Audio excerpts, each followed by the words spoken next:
On travaille, on cotise, on paie des impôts, on fait tout. Là, on est sans papier. Préfecture, c'est dur. Non seulement il y a tous ces travailleurs qui demandent des régularisations, mais y compris on est en train de fabriquer des sans-papiers avec les non-renouvellements parce qu'il n'y a pas de rendez-vous. On galère de plus en plus pour pouvoir obtenir la régularisation par le travail et ça c'est scandaleux. Ce sont des personnes qui payent leurs impôts, qui sont des chevilles ouvrières. Mais depuis Bruno Retailleau, on se retrouve avec un racisme d'État.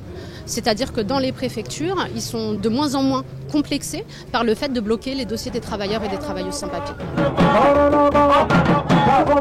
Je suis en France depuis 14 ans et à chaque fois je fais une demande normale, salariée. Et là, on n'a plus de nouvelles depuis 3 mois. Il n'y a plus de rendez-vous. Et l'intérim, je ne peux pas prendre des missions avec un titre expiré.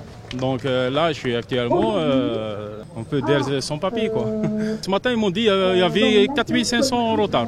4500 demandes qu'ils ont un titre expiré. On ne peut pas dormir, toujours s'inquiéter pour le travail, pour le loyer. On a des charges derrière. C'est invivable. L'objectif, c'est de vider même le peu qu'il pouvait y avoir au titre de liste de métiers en tension, de le vider de toute substance. La restauration, le nettoyage, le gros œuvre du bâtiment, la logistique et le déchet ne sont pas dans la liste. C'est le ministre de l'Intérieur qui a fermé les listes pour éviter les régularisations. Il y était opposé quand il était sénateur, il l'applique maintenant en tant que ministre.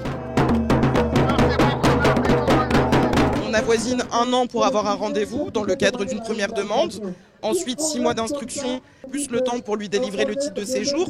Donc en fait, le schéma, c'est à peu près 2 ans au final pour une personne. Et dans le cadre d'un renouvellement, pareil, 1 an d'attente. Ce qui fait qu'on fabrique en plus des travailleurs sans papier. On fait des ruptures de droit. On empêche les gens, effectivement, qui étaient déjà en situation régulière d'être. On met à mal des familles, des foyers. On précarise les gens et pour nous, c'est inacceptable. Et il y a aussi l'aspect de dématérialisation, le fait que tout soit numérique, la prise de rendez-vous. On n'est pas sans ignorer qu'il y a la barrière de la langue. Là, il y a pour beaucoup de personnes la fracture numérique, effectivement la rupture de droit et la fabrique de travailleurs qui sont sans papier.